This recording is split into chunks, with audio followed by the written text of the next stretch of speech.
Welcome to Live DAF, your online DAF Yomi Shir.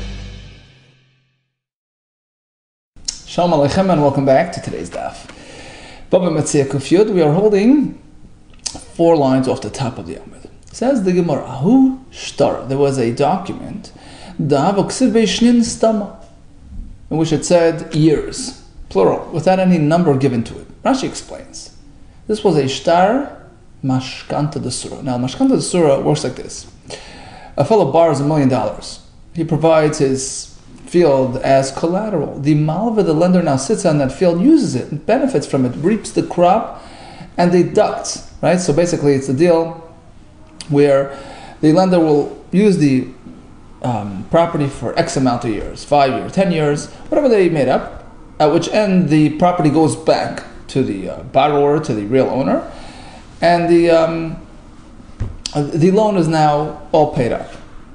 So we have this shtar, indicating that in fact there was this mashkanta, the surah arrangement between Ruvain, the lender, and Shimon, the borrower. Problem is, they had no specific amount of years stipulated. It said years. He's going to have it for years. And that generated a dispute. Malva oimer chamish, shalish.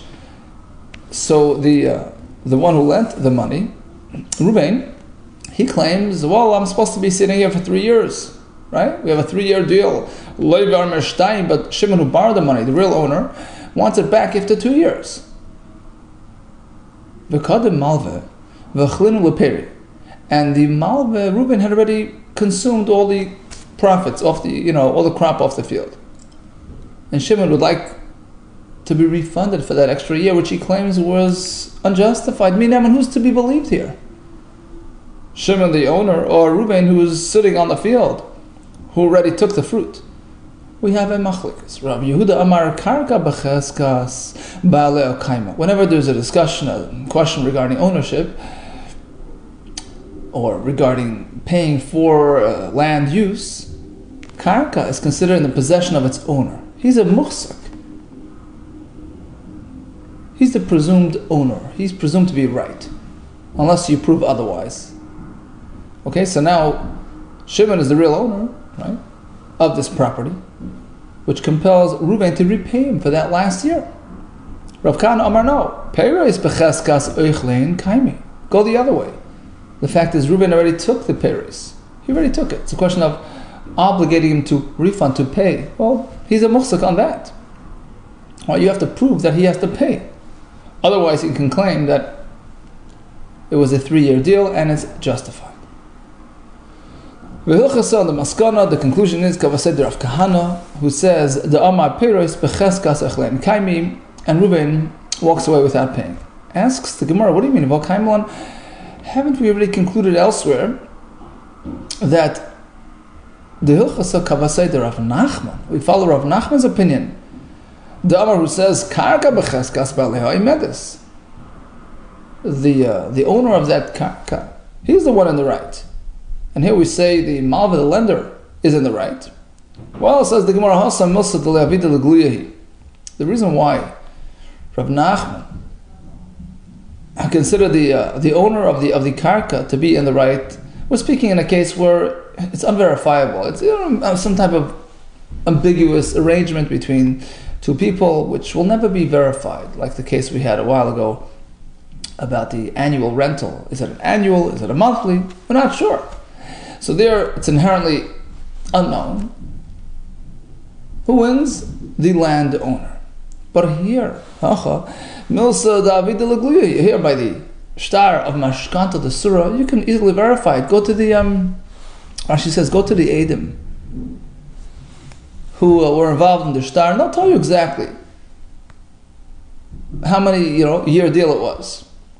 If that's the case, why bother going back and forth? Just leave it where it is, and then when it comes time to when you find verification, then we'll if we need to conclude otherwise, we will.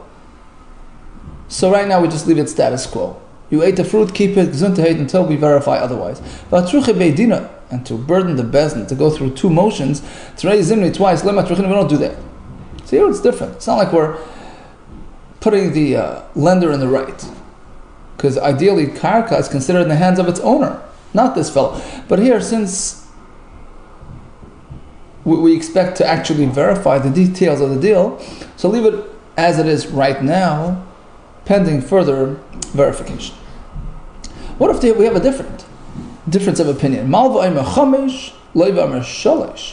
In this case, we upped it from 2 to 3 to 3 to 5. So basically the lender is saying it's a 3-year deal. And he's already there for 3 years, out. The Malva says, what do you mean? I have 2 more years. It was a 5-year deal. So he says to the Malva, could you show me the document that in fact it's a 5-year deal? He says, yeah, it was stipulated. This time it was clearly indicated in the shtar, but I lost the shtar. Rabbi Yehuda Malva Neman, Reuben, the lender, is believed he can stay on the field for another 2 years. Migudi boy Amar, because since he could, if he would be lying, you know what? He could claim the kuchi biyadi, it's mine, I bought it. And Rashi explains based on the Gemara we're going to see later on in Bava Metzia, a buyer is not expected to hold on to a purchase document for more than 3 years. He says he's already going well, nobody's complaining, he discards of it. It's already 3 years in the deal. He could really just say, I bought it, and go prove him otherwise, right? So that's a migul. If he's really lying, he could have lied better. That gets us to actually accept his claim as true, and he's entitled to another 2 years. There is a dissenting view. Rav Zvid, Rav Avir, Lo Yisvirlu, Had Rav Yehuda, they disagree with Rav Yehuda's contention that the Malva wins. My time. Why do they disagree with this point? Because in this case, the shtar of the mashkanta to surah, which is in effect part of the loan document arrangement, right?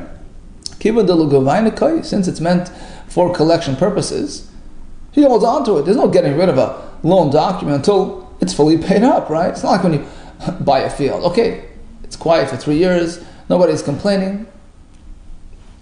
You tend to just, lose sight of the shtar and discard of it. But here, it's meant for collection. He certainly was careful with it. And he has it in his possession. He's just playing games. He's just hiding the shtar. He doesn't want to expose that shtar, which only gives him 3 years. So he's pretending that it was lost. And he figures, that will enable me to have it for another 2 years. So in this case, unless he produces the shtar, he must leave. Amar le Ravina le Ravashi. So Ravina responded told Ravashi like this. Elamiyat.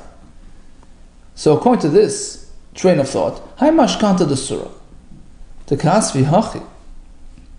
Right, so this is a kasha back on the other Rabbi Yehuda, who said that the lender is to be believed because of that migu rationale. He could have claimed that it was bought and he didn't, so trust him when he says it's a 5-year mashkanta. If that's the case, that you can say migu, that it's right, migu, trust me, because I can, if I would want, I can claim it's a purchase. If so, how mashkanta de surah?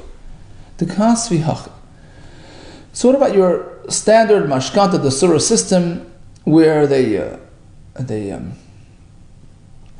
put together a document as follows: B'mishla mishnayi lane. As soon as this number of years are up, teipuk aro double kesef, this property goes back to its owner without any payment, right? So that's your standard classic shtar mashkanta. Now what happens if the lender who's now in possession of this mashkanta will just discard of the shtar? Hecha de kavshe le shtar mashkanta. He would hide his shtar. And he claims, L'kuchi biyadi. What mashkanta? Where mashkanta? It's my field, I bought it. And since it's been many years, he's not expected to have his purchase document in possession, and he could just walk away with the field as though it's his.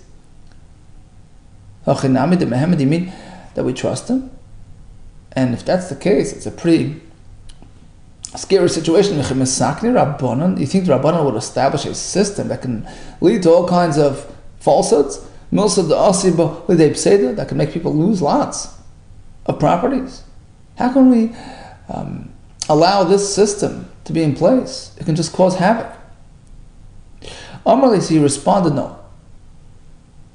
There's a security net there, a security feature. which prevents this from happening. Hossam. That whenever you take a mashkanta, the actual owner is still going to pay the property taxes, etc., which makes it clear that it's really his. Right? The Mari Ara, the owner of the land, Yoav Task, will pay the taxes. V'kari Kari, will dig the ditches, the irrigation ditches, or the border, or the boundary ditches, whatever it is. He's involved in maintaining the field. V'kari Kari. So that will prevent the lender who's using the field from claiming that it's his, because everybody sees that really he's just a short-term tenant. Well, Ara Leslie Kari. What if you have a property that doesn't need ditches, doesn't need taxes? Right? Tax-free land. What happens there? How do you prevent the lender from claiming it as his? Amar Leisi says, you know what? In such a situation, the real owner should get up once in a while and be meicha. Declare that, well, this is not really his, it's mine. What if he didn't do that? You, who? The Asad Shay. So the lender, the real owner, brought this loss upon himself. He has only himself to blame. Right? So basically, we're not concerned because we have all kinds of security features to prevent this from happening. Okay, so we have two stories where there was a mashkanta d'sura. In both cases, we had a disagreement as per the amount of years of the arrangement. In the first case, we had the Malva claiming 3, the Levi saying 2, we have a machlekes there. Then we have the Malva saying 5, Levi say 3, once again a machlekes. Let's go back to your standard sharecropper, an uris, who cultivates the field, and on account of his farming gets a cut. Now, let's say there's a disagreement as to how much he's entitled to between himself and the landowner. The uris claims he's entitled to 50%. That was the deal. Or Balabai says, no, I hired you for a third, not a half. Meaning, who's going to be believed? Rabbi Yehuda Balabai is the owners believe.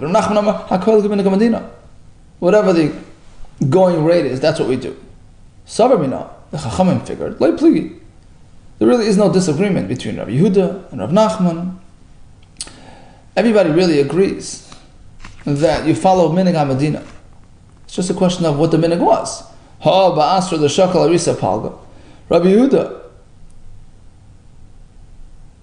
Rav Nachman was in a place where the aris typically takes a half, and that's why he's entitled to that much. Ha ba'asra the shakal arisa tilsa. Whereas Rabbi Yehuda, who says the owner gets the upper hand, is speaking where the derech, the minig was for him to take a third. So that's why we believe the owner when he says so. Amar lu Rav Mori, brother Bashmol. No, Hochem Abaye said differently. I feel ba'asu the shakal arisa palga. Pliki. The machlekes between Rav Yehuda and Rav Nachman applies even when the going rate is 50%. Rav Yehuda Amar Balabayis Neman. The Iboya Amar Schiri v'lekitihu. So Rav Nachman, we understand. Minig HaMedina is 50%, that's what he gets. Rav Yehuda disagrees. We trust the Balabayas. You know why? Once again, we employ the Migu rationale. The Iboya Amar Schiri v'lekitihu. If the owner was really lying, you know what he could do? You're not my aris. You're not entitled to anything. You're just my sacher, my locket. You're my laborer. I hired you to do some maintenance, right?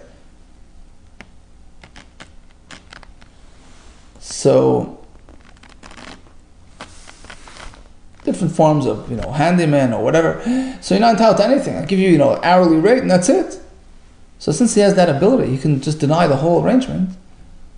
So we trust him when he says, "Yeah, you're my aris, but the deal was 30%, shlish, 30." Another disagreement between the Yisraelim, who inherited their father's field, on which there is a lien, and the Baal Chayv is coming to collect on that lien, coming to expropriate the property, which he can, but he cannot take the shvach. Right? So let's say there's some added value brought about by the Yisraelim, right? He's not entitled to that. He can only take the karka as per what it was by their father. But the shvach that they did, he can't collect from that. So now there's a question as to who did the shvach. Who brought about this added, value in the field? We did it. You can't take this part. No, your father did it. Who is the one that has to prove his case? He figured, look, they're the current, owners, they're in possession of this karka. He wants to take from them, the Balchai wants to, so he has to prove his case. His elder Chacham told him no. He's quoting Rabbi Yehuda, just the opposite. If anything, the kids have to prove their case. You know why? My time. The fact is, we all know that the property is going to the Balchai. That's a given. Come on, the Gam Yudama. We view it as though he already has it. He has a direct claim to take this car. On this karka, it's like it's his. Now it's just a question of having him refund them for the shvach, for the added value, for the added development that came later. Okay, so that's a separate issue in terms of who pays whom. Okay, so they want to force him to pay. We apply the general rule. You want to have him pay you, you have to prove your case. So he's looking at it differently. Instead of looking at the karka as though it's theirs, you're trying to take it from them. No, it's really his already. The actual field should belong to him. He's entitled to take the field, but the shvach aspect, the added value, okay, he has to repay them for that. You have to prove your case against him if you want to make him pay, right? Interesting perspective, right? They have to prove their case. I'll prove this. I'll show you a different case where you find this point. In a Mishnah in Bava Basra, Safek Zeh Kadam, V'Safek Zeh Kadam. So Rashi brings the whole story there, right? The halacha is that you're not allowed to plant a tree right next to the city, and if you did it, so it depends what happened, right? If the city came first, and then this fellow planted the tree, so he has to remove his tree, and he doesn't get refunded. But if he came first, and then the tree came along, then the city came along, it has to be removed regardless, but they will refund him, they will pay him for his losses. Now let's say we're not sure as to which came first. Okay? Safek Zeh Kadam, V'Safek Zeh Kadam. So, two ways to look at it. We just leave it status quo until you can prove, who's in the right. Or you say, no, kaitzitz. You remove the tree, you chop off the tree, because that happens regardless. It's just a question now of refunding him for the tree. Okay, that's phase 2. And since you're uncertain, you don't have to pay him. So that can't really hold back the whole tree removal system. Tree removal is one aspect. That's a given. That's happening regardless. Now, do you have to pay him for it? Well, since we're not sure regarding the sequence of events, you're put to pay. What do we see from here? We sort of dissect it into two. We split the system into 2 phases. And we look at each one independent of the other. Since it's slated for removal, we say, we first remove the tree. Do you want us to pay you? Prove your case, and then you'll get. The same thing by us. We're going to apply that type of logic to our story with the Baal Chayv. Baal Chayv produces a document which entitles him to collect the property, right? We look at it as though he's in possession, as though he's the owner. So he gets the property. Next question. But you got a little too much. This thing is fully developed, for which you have to refund them. Well, we're not sure who did it. So that aspect is a separate point. Well, since we're not sure, they will have to prove their case before they can charge me. Okay, let's say they did. Okay, they came back with a raya that they were the ones who contributed to the development of the field, and they're demanding compensation from the Baal Chayv. He figured, they can insist on taking back a strip of land. Right? He was owed $1 million. The property is worth $1.1 million. They can take an 11th of that property back on account of the shvach that he owes them. It's incorrect, says the Gemara. He can just offer them money, payment in lieu of actual property. Rav Nachman, Amar Shmuel. So we quote Shmuel like this: Shloisha, in 3 cases, shaman lahem es hashvach, where you praise the added value. that has to be refunded for, compensated for. We have three different cases, we'll see in a minute. But instead of actually giving him a strip of that property, no, he can hold on to the entire property and he has to substitute it with actual payment. What are these three people? B'char lepashut. A b'char gets twice as much as his brothers, right? From his father's inheritance. But he's only entitled to get pishnayim from something which his father had it in his possession. But let's say the property was not taken care of for a while after father's passing and increased in value. There was a shvach, right?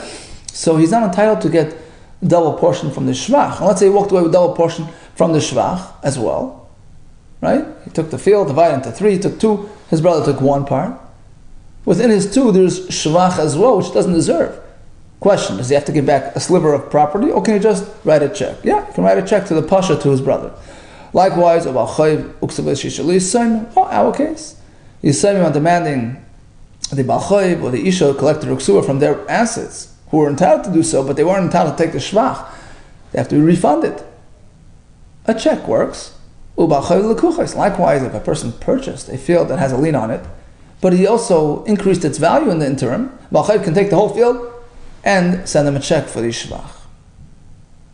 Do you mean that Shmuel holds that the balchayv takes the entire field with the shvach and he has to pay them back for it? Since when is the balchayv required to compensate for the shvach to the buyer? Shmuel himself told us, a balchayv is considered such a strong claim on the property of his lien, right, that he can take it all with the shvach. He doesn't have to compensate anybody for it.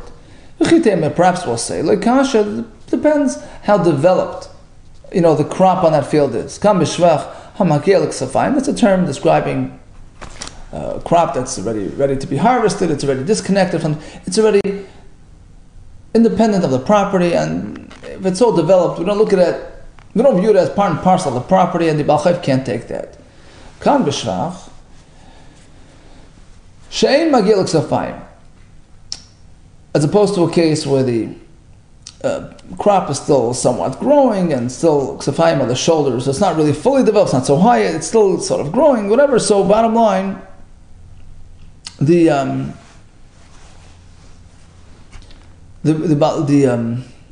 balchayv can't take that. So we're making that distinction between, the level of the stage of the shvach. Says the Gemara of Hamasim b'chol yom, but every day we have stories where Shmuel himself allows the balchayv to collect even fully developed shvach. So this distinction doesn't work. Like Kasha, the answer is like this. So what are we trying to answer? We're trying to figure out when a balchayv can collect the shvach along with the karka, or when does he have to leave the shvach or pay back for the shvach. So it depends how much his loan is for. If the loan amount covers the entire field in its current state, in its current value, including the shvach, then he's entitled to take the entire thing. Otherwise, he has to compensate him for it. Like Kasher, how the masak beishir arash shvach. It depends if the balchayv is owed, right? He has a claim on the fellow, and that claim totals. It covers the amount of the land and the shvach, so he takes it all. The other halacha pertains to where his loan amount does not cover everything, so he has to refund him for the shvach. Asks the Gemara, but why can he take it to begin with? He can take it, he has to refund him, send him a check for the rest. What entitles him to take the whole field, which is worth more than his loan, because of the shvach? If the loan amount does not really cover the full value of the field with the shvach, the yoev lezuzi lekeach umesalakle.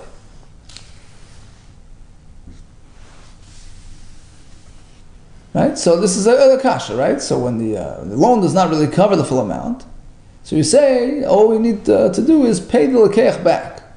The balchayv sends some money, sends a payment to the buyer, and he evicts him from the field. The question is why? That all works according to the opinion, which says like this: Zuzi l'lekeach loy motzi misalkul balchayv.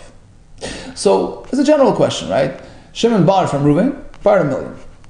And Reuben now has a shibud, a lien, on all of Shimon's property. Shimon turned around and sold his property to Levi. Shimon defaulted on the loan. Reuben comes to repossess that property from Levi. Now, question. Let's say Levi has his own funds. Does he have a right to pay off Reuben? Can he resist Reuben's repossession? I mean, it's basically an essential question of how does this shibud work?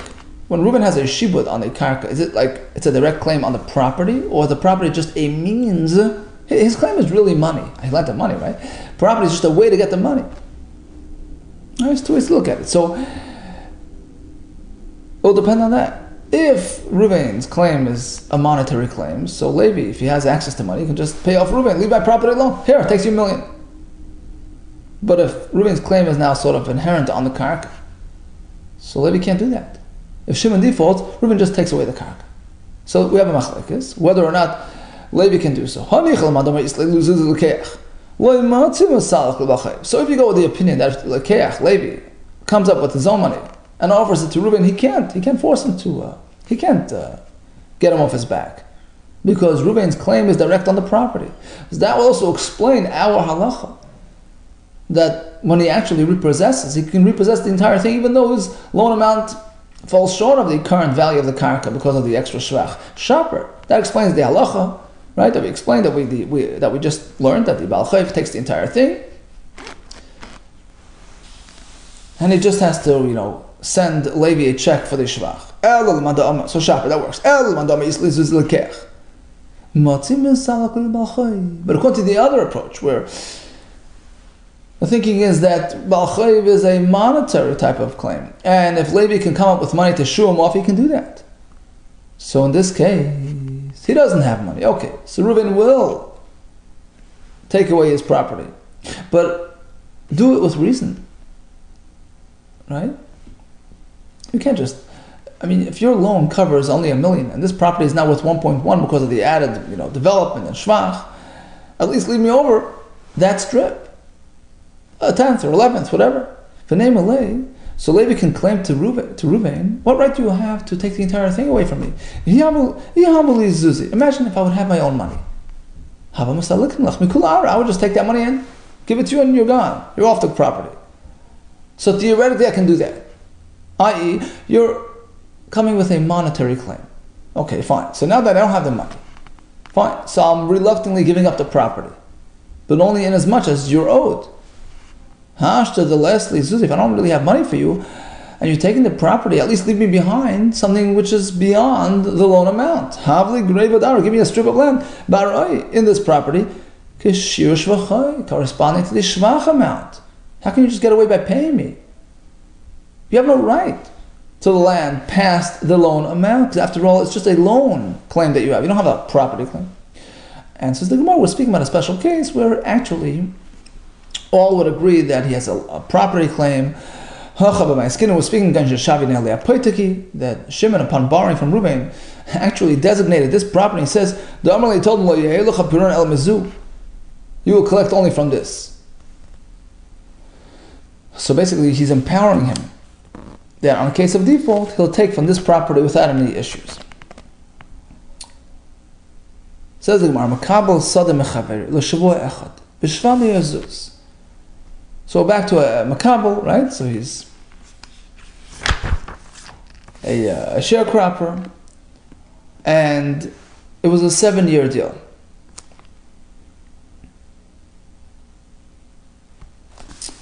Question is, we all know that within every 7 years falls out a shemitah, right?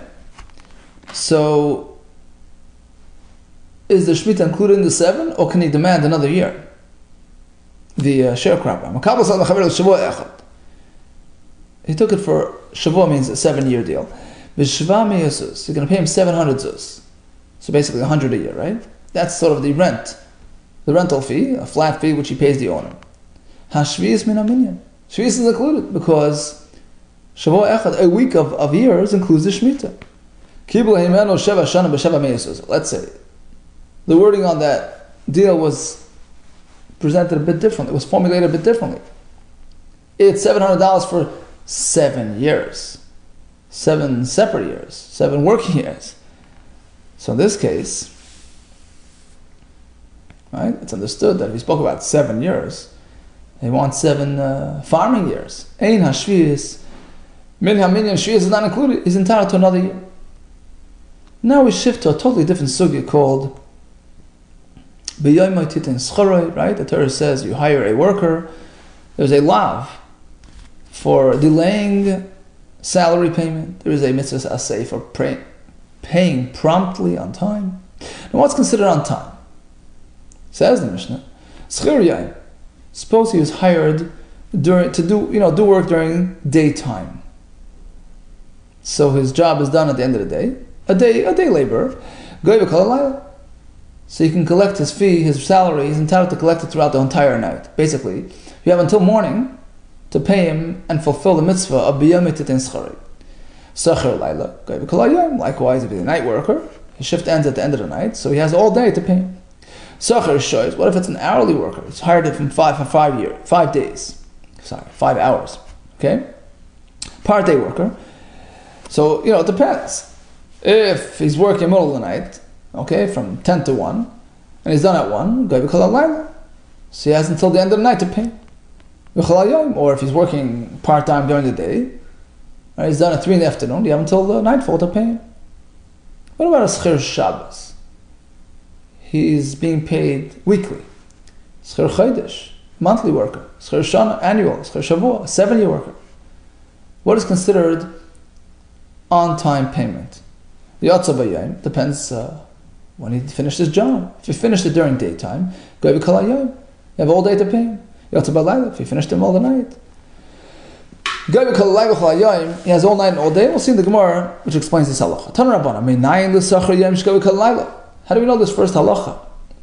That a day laborer who finished his job at the end of the day collects his salary throughout the night. Be careful. Don't allow the wages of a worker to be with you overnight until the morning. What's going on in this case? You have to pay him throughout the night. Don't wait till morning. What if a nightly worker is being paid? How do we know what we pay him throughout the next day? Pay him on his day. So we have 2 psukim. One is going on a Sachar Yaim, who's collecting throughout the night. Don't wait till the morning on him. The other pasuk is going on a worker by day, who's done at the end of the day. Sorry, he's going on a night worker, who's done in the morning. You pay him throughout the day. How do you know going this way? Maybe the psukim are going the other way around. That basically you have to pay him as he's working. A night worker gets paid on that night. A day worker on that day. Says the Gemara, no, you can't say that. Schirus eina, you know why? Schirus eina mishtalam es'ela basayif. We learn from a pasuk that wages aren't due until his work is over. So there's no point in paying him throughout the day if he's not done his work. Rather, when he's done, then you pay him on the next segment, the next night. Or if he's done in the morning, pay him throughout the next segment, which is throughout the day. Talmud Tanarabban, here comes a brayso. Once the pasuk already tells us, look, don't let the wages stay with you overnight. Now, overnight ends at the morning, right? Don't I already know from that it's referring to till the next morning? It says, don't let it stay overnight. Why does the pasuk have to add ad baker? Matam alayim ad baker. Malamed, that teaches us she'eino over ella ad baker rishon. The isser of loisolin pula sacher itcha only pertains to that first night, right? Or in the case of the day payment, first day, right? The point is that it's not like a recurring lav that happens every day. You miss that first chance, that first, payment deadline. The isser has been applied, and it's a one-time isser. What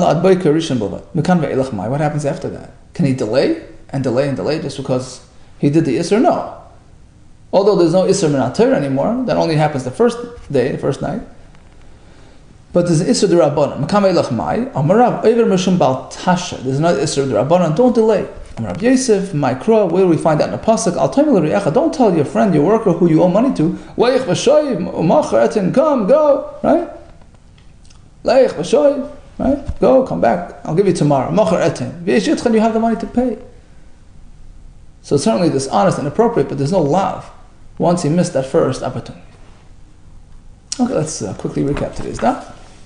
We have a mashkanta the surah with a disagreement as per the years. Is it 2 years? Is it 3 years? Machlekes here. Is it 3? Is it 5? Other machlekes. The others claims it's a 50% deal. Babai says a third. Machlekes as well. And we discuss shvach, added value, accumulated in the karka. The question as to who did it, the Yisayim claims one way, the Balchayiv differently.